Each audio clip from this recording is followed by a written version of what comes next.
Tired of stepping outside and being greeted by air pollution? Scared that we'll run out of oil and gas to fuel our ever-growing need for energy? Wish that the electricity that you're using isn't indirectly causing global warming? Well, look no further because renewable energy is here to help. Among all the different types, there's hydropower, the process of turning water flow into electricity. Starting from a rainy mountaintop, look, a collection of water. That is the source of our energy. So how does electricity come from a measly bunch of water? Let's get back to that later. There's a person falling from the sky.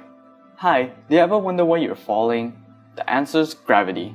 Gravity is really greedy and wants to pull everything down to its core. So any mass at a height will have energy from gravity, also known as GPE. This energy converts to kinetic energy KE to give the mass a speed to fall. Back to our water, it has high GPE and will convert to KE as it moves down the mountain. We can directly use that to power our run-of-river hydropower systems, or we can use the same concept and apply them to hydro dams. We store a bunch of water in a high-up reservoir and release it to a lower area to use that sweet falling energy. How do we use that falling energy? With these bad boys. These are called turbines, and the high energy of water will push them and cause them to start rotating. The rotating turbines connect to and also rotate a generator. Let's check out what's in it. A generator is split into two parts, the rotating rotor and the stationary stator. The rotor is connected to the turbine and spins with it. Around it is a bunch of metals and wires called electromagnets, which means they produce a magnetic field. The spinning rotor causes the magnetic fields to spin round and round.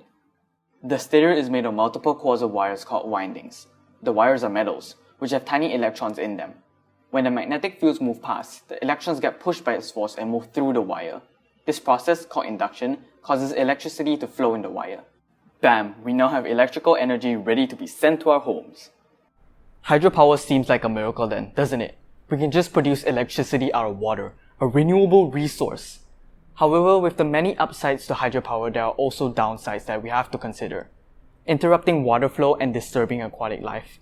Dams causing a risk of flooding and manufacturing their concrete bodies releases a lot of carbon gas. There is so much left for us to continue innovating and improving. But that's still better than allowing our electricity to keep leaving a bad impact on our planet. We have been burning up limited resources to produce our electricity and as a result releasing harmful gases to our Earth. By the year 2030, our planet will reach the limit and we will start feeling the permanent damages that we've caused. This is why learning about renewable energies like hydropower is important. It helps us understand where our electricity comes from. It makes us aware of the alternatives and it makes us learn to thrive for a cleaner, greener future.